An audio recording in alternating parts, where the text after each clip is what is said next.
आज का पहला स्टोरी। जादुई फूल बेचने वाला भूत। रामनगर नाम का एक गांव था। उस गांव से दूर एक सुनसान जगह थी जहां पर एक डरावना भूत रहता था। उस भूत ने अपने घर में तरह तरह के रंग बिरंगे फूल उगा रखे थे, जिन्हें वो टोकरे में भरकर आम आदमी के रूप में बेचने के लिए ले जाया करता था।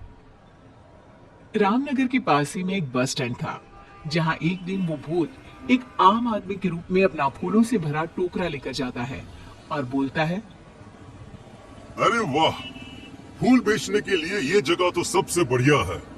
यहाँ तो बहुत से लोगों का आना जाना लगा ही रहता है। तभी वहां एक बस आकर रुकती है और भूत जोर जोर से आवाजें लगाने लगता है।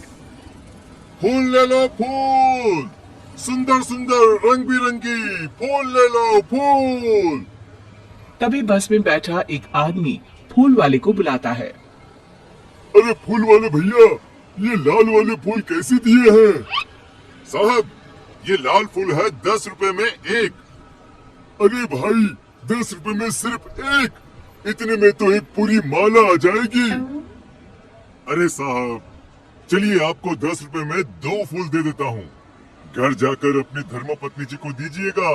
ये लाल फूल देखेगी तो वो बहुत बहुत खुश हो जाएंगे।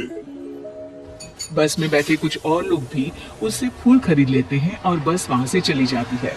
भूत हंसते हुए बोलता है, आज तो मजा ही आ गया। मेरे काफी फूल बिक गए। अरे इन सब लोगों को क्या पता कि मेरे इन फूलों की खुशबू जो भी सुंदर औरत लेगी वो मेरे वश में हो जाएगी, और इन फूलों का असर सिर्फ सुंदर औरतों पर ही होगा, और वो सब छोड़ छाड़ कर मेरे पास भागी चली आएंगी।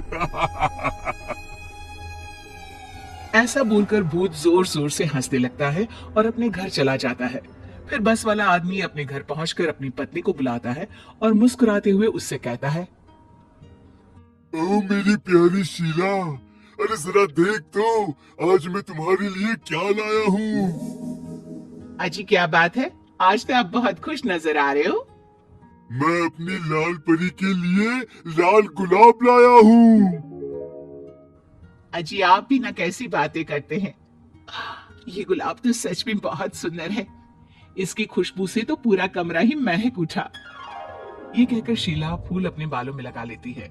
फिर रात को वे दोनों अपने कमरे में सो जाते हैं। आधी रात होते ही शीला अपने घर से निकलकर भूत के पास पहुंच जाती है। अरे वाह, मेरे फूलों की खुशबू आखिर तुझे मेरे पास ले ही आई। फिर भूत शीला को एक कमरे में बंद कर देता है। तभी 2 और सुंदर औरतें वहां आती हैं। वे औरतें भी उस भूत के वश में होती है।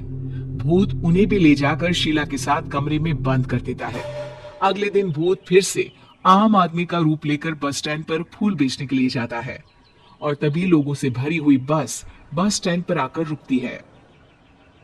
फूल ले लो, फूल, सुंदर सुंदर खुशबूदार रंग बिरंगे फूल, हर तरह के फूल है मेरे पास।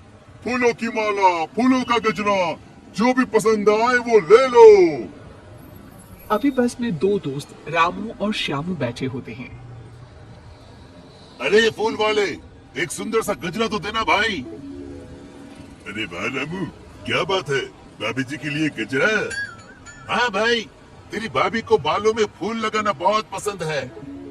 अरे श्यामू, तू भी कुछ ले ले अपनी पत्नी जी के लिए, वो भी खुश हो जाएंगी। हाँ हाँ भाई, अरे तुम भी एक गजरा ले लो अपनी पत्नी जी के लिए। वैसे भी सुंदर औरतें बालों में फूल लगाकर और भी सुंदर लगती है। ठीक है भाई, अगर तुम इतना कह रहे हो तो एक गजरा मुझे भी दे दो। उसके बाद वे दोनों गजरा लेकर वहां से चले जाते हैं और घर जाकर अपनी अपनी पत्नियों को गजरा दे देते हैं। श्यामू अपनी पत्नी लीला से कहता है, सही कहा था उस फूल वाले ने, सुंदर औरतें बालों में फूल लगाकर और भी सुंदर दिखती है। जी आप भी ना कैसी बातें करते हैं। चलिए अब सो जाइए, काफी रात हो गई है। फिर वे दोनों सो जाते हैं। आधी रात होती ही लीला उठती है और अपने कमरे से निकलकर भूत के पास चल पड़ती है। तभी श्यामू लीला को बाहर जाते हुए देख लेता है और लीला को आवाज देता है, अरे भगवान, आधी रात को कहाँ जा रही हो? पर लीला पर भूत के फूलों का असर होता है। थोड़ी दूर जाकर लीला गायब हो जाती है और भूत के पास पहुंच जाती है। शामू ये सब देखकर डर जाता है। थोड़ी देर में सुबह होती है और शामू भागते हुए अपने दोस्त के पास जाता है और उसे सारी बात बताता है। अरे भाई, ये क्या बोल रहे हो? कल रात से तेरी भाभी भी नहीं मिल रही है। जब से उसने अपने बालों में गजरा लगाया तब से वह बस फूलों की बातें किए जा रही थी। भाई, हो ना हो हमारी पत्नियों के गायब होने के पीछे जरूर उस फूल वाले का हाथ है। फिर वे दोनों बस स्टैंड पर जाते हैं और फूल वाले का पीछा करते हैं। पीछा करते हुए वे भूत के घर तक पहुंच जाते हैं और चुपचाप खिड़की से देखने लगते हैं। फूल वाला आम आदमी अब अपने भूतिया रूप में आ जाता है, जिसे देखकर सारी औरतें बहुत डर जाती हैं और जोर जोर से चिल्लाने लगती है। अरे नाश पीटे, हमने तेरा क्या बिगाड़ा है जो तू हमें यहाँ पकड़ कर ले आया है?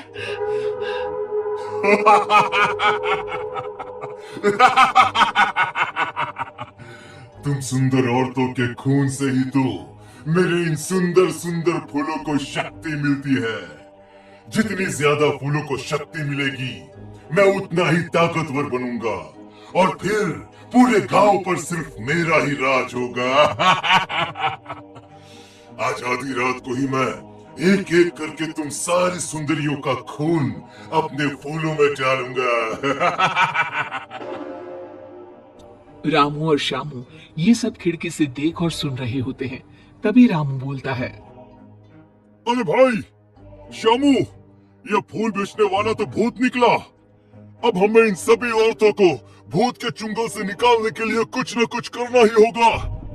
हाँ भाई, हमारी पत्नी भी तो हमारे लिए कितना कुछ करती है। आज हमारी बारी है इनके लिए कुछ करने की। ये कहकर दोनों गांव चले जाते हैं और गांव के सरपंच को सारी बात बताते हैं। तभी कुछ और लोग भी वहां आ जाते हैं। उनमें से एक आदमी सरपंच से कहता है। सरपंच जी, मेरी बीवी भी 2 दिनों से गायब है। कहीं वो भी उस भूत के पास तो नहीं चली गई? तभी रामू सरपंच से कहता है। सरपंच जी, मेरे पास एक आइडिया है। क्यों न मैं और श्यामू औरत के रूप में किसी तरह उस भूत के पास चले जाए और मौका मिलते ही उसके बगीचे से फूलों को तोड़ दे। अपनी पत्नियों को बचाने के लिए तुम सब उस शैतान भूत से भी लड़ने को तैयार हो। ये देखकर मुझे बहुत खुशी हो रही है।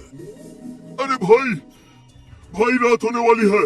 भूत इन सब औरतों को कुछ करे उससे पहले हमें वहां पहुंचना होगा। ये कहकर सभी वहां से चले जाते हैं। रामू और श्यामू साड़ी पहनकर भूत के पास जाते हैं। अरे वाह, आज तो मजा ही आ गया। तुम दोनों कितनी सुंदर हो कि सबसे पहले मैं तुम दोनों का ही खून अपने फूलों में डालूंगा। भूत ये कहकर जोर जोर से हंसने लगता है। अरे मर गया रे नास पिटिया, अरे सबसे पहले हमें ही मार डालेगा। रामू मौका देखकर सरपंच और गांव के बाकी लोगों को भूत के फूलों के बगीचे में ले जाता है और सभी मिलकर फूलों को तोड़ देते हैं। जैसे ही फूल टूटते हैं भूत जलने लगता है और जोर जोर से चिल्लाने लगता है। तुम दोनों ने मेरे साथ धोखा किया है, मैं तुम दोनों को नहीं छोड़ूंगा। आखिर भूत राख में बदल जाता है। सभी औरतें भूत के चंगुल से निकलकर बहुत खुश होती हैं और सब अपने गांव वापस लौटते हैं।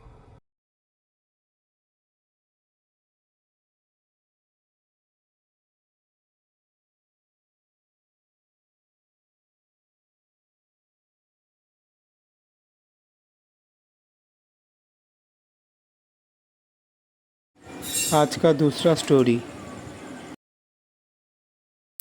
मधु और विनोद को बेटी पैदा होती है, लेकिन बेटी पैदा होने के कारण विनोद का मन दुखी हो जाता है। इसलिए वो मधु को बिना बताए बच्ची को पानी में बहा देता है। बहते हुए बच्ची एक गांव के किनारे पहुंच जाती है, जहां के लोग एक ऐसे राक्षस से डरते हैं जिसका आधा शरीर मनुष्य का है और आधा जानवर का। वहां रैमिता नाम की एक औरत उस बच्ची को देख लेती है और पानी से उठा लेती है। ये इतनी सुंदर गुड़िया है, कितना बेरहम होगा वो आदमी जिसने इसे पानी में छोड़ दिया। लगता है भगवान ने इसे मेरे लिए ही भेजा है। रैमिता बच्ची को अपने घर ले आती है और अपने पति नवीन को सब कुछ बता देती है। नवीन कहता है, आज से हम बेटी के भी माँ बाप हो गए हैं। अब इस घर में भी चहल पहल हो जाएगी। अब मेरी गुड़िया का नाम किंजल होगा। रैमिता और नवीन किंजल को अपनी बेटी बनाकर अपने साथ रख लेते हैं। जब रैमिता किंजल के कपड़े बदलती है तो उसकी पीठ पर एक त्रिशूल का निशान देखती है और तुरंत गांव की एक बूढ़ी औरत को बुलाती है और उसे निशान दिखाती है। ये कोई मामूली लड़की नहीं लग रही, इसके अंदर कोई ना कोई दिव्य शक्ति जरूर होगी जो तुम्हें इसके बड़े होने पर पता चलेगी। लगता है ये इस गांव को बचाने के लिए आई है। सालों पहले एक पंडित ने कहा था कि इस गांव को बचाने के लिए एक दिव्य शक्ति आएगी जो इस गांव को राक्षस के प्रकोप से बचा लेगी। ये क्या कह रही हैं आप? मेरी बेटी को इन सब में मत घसीटिए। तुम चिंता क्यों कर रही हो? इसे थोड़ा बड़ा होने दो, फिर तुम सब कुछ खुद ब खुद समझ जाओगी। मुझे समझ में आ गया है, भगवान ने हम दुखियारों के लिए मसीहा भेज दिया है। जो भी है, लेकिन आप ये बात किसी से नहीं कहेंगी। आपको सोहम की कसम है, नहीं तो ये गांव वाले मेरी बच्ची का जीना हराम कर देंगे। बूढ़ी औरत किसी से कुछ नहीं कहती, लेकिन उसकी खुशी साफ दिखाई देती है। हे ईश्वर, तुम्हें आखिर हम दुखियारों पर दया आ ही गई। दिन गुजरने लगते हैं, किंजल बड़ी होने लगती है। दूसरी ओर राक्षस का कहर बढ़ता ही जा रहा था।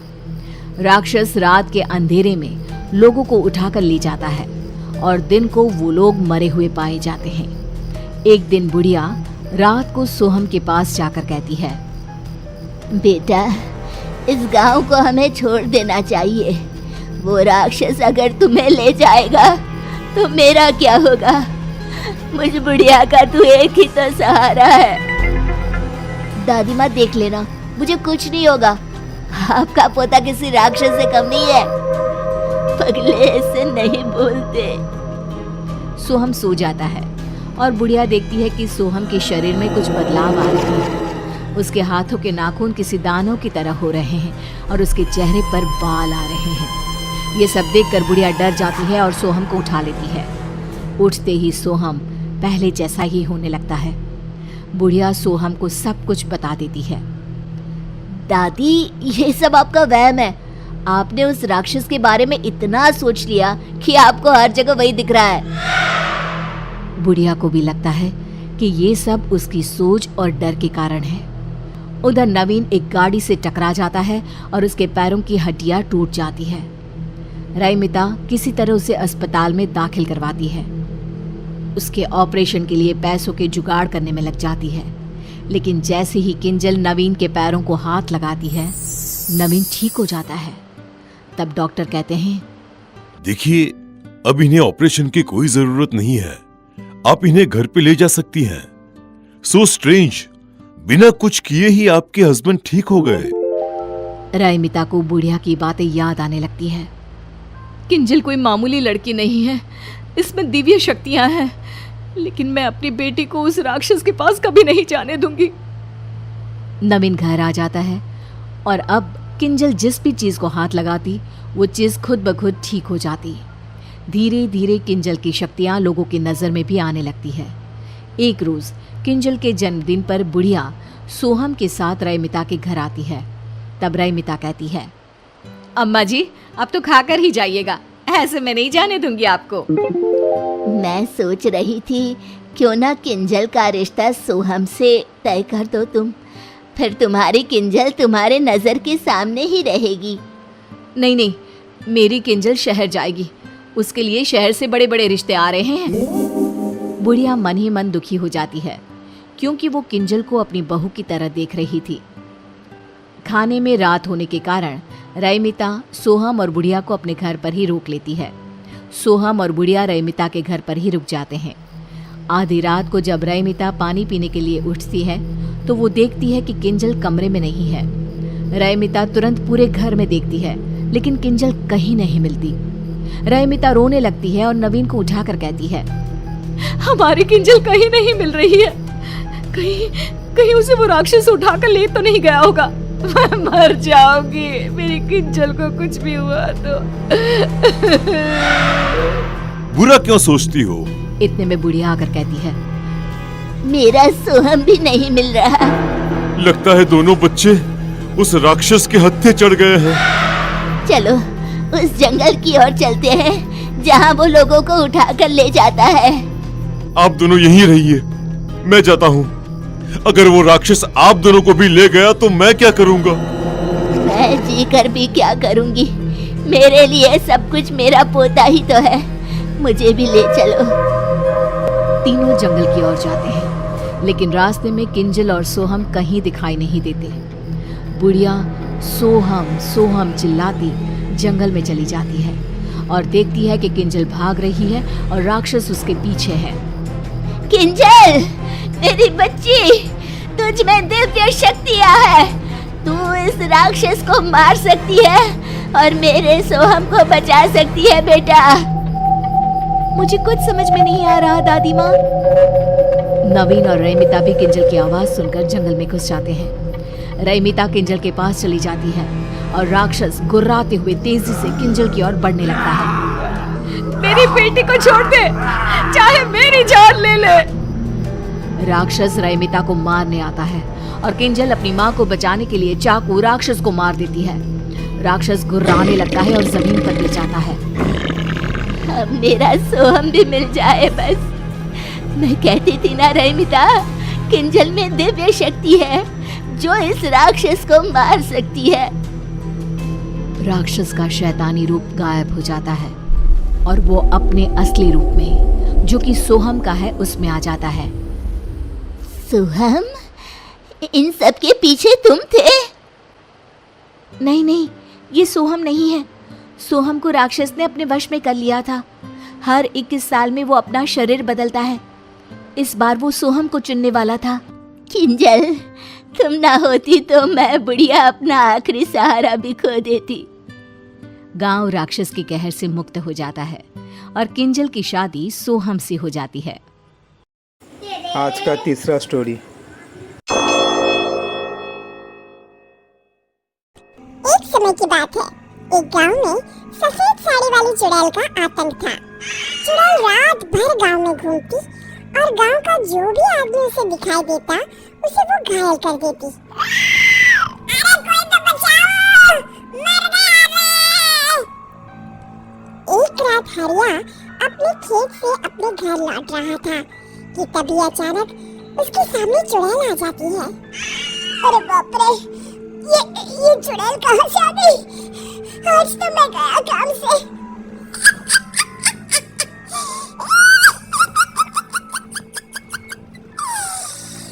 आज मुझे मेरा शिकार मिल गया। अरे चुड़ैल दीदी, मुझे छोड़ दो। जैसे ही चुड़ैल हरिया की तरफ बढ़ती है, हरिया वहाँ से भाग जाता है और अपने घर के दरवाजे पे पहुँचता है। अरे भगवान, जल्दी से दरवाजा खोलो, मेरे पीछे चुड़ैल पड़ी है। हरिया की पत्नी जल्दी से दरवाजा खोल देती है। अरे आप इतना हाफ क्यों रहे हैं? अरे मेरे पीछे चुड़ैल पड़ी है, आज तो मैं बाल बच गया। जल्दी से सभी दरवाजे और सभी खिड़कियों को बंद करके बत्ती बुझा दो। तभी चुड़ैल हरिया के घर के पास पहुंच जाती है।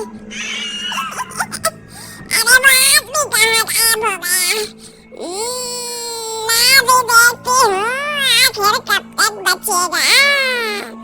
मैं अपने शिकार को इतनी आसानी से नहीं छोड़ती। इतना कहकर चुड़ैल वहाँ से चली जाती है। वहीं दूसरी तरफ हरिया और उसकी पत्नी दोनों अपने घर की खिड़की से ये सब देख रहे होते हैं। अरे बाप रे, ये तो बड़ी डरावनी चुड़ैल थी। अगले दिन ये बात आग की तरह पूरे गांव में फैल जाती है और धीरे धीरे लोग चुड़ैल के डर के मारे शाम होते ही अपने घरों से बाहर निकलना बंद कर देते हैं। कुछ दिनों के बाद मैंने तो इस चुड़ैल के डर के मारे रात को अपने खेतों को पानी देना बंद कर दिया है। कहीं मेरी फसल सूख गई तो मैं तो कहीं का नहीं रहूंगा। साहूकार का कर्जा कैसे चुकाऊंगा? अरे भाई, पूरे गांव वालों का यही हाल है। पता नहीं ये चुड़ैल हमारे गांव में कहां से आ गई। फिर एक दिन गांव के पास वाली नदी के किनारे एक बहुत बड़े तांत्रिक के आने की बात कुछ गांव वालों को पता चलती है। वो लोग जाके ये बात गांव के मुखिया को बताते हैं। मुखिया जी, नदी के किनारे एक बहुत ही पहुंचे हुए तांत्रिक बाबा आए हैं, हमें उनसे मदद मांगनी चाहिए। मैंने सुना है वो बड़े बड़े भूतों और चुड़ैलों को अपने वश में कर लेते हैं। मुखिया जी सभी गांव वालों को लेकर उस तांत्रिक के पास पहुंच जाते हैं। ओम फट स्वाहा, ओम फट स्वाहा। तभी तांत्रिक अपनी बंद आंखों को खोलकर कहता है, क्या बात है, तुम सब लोग यहाँ क्यों आए हो?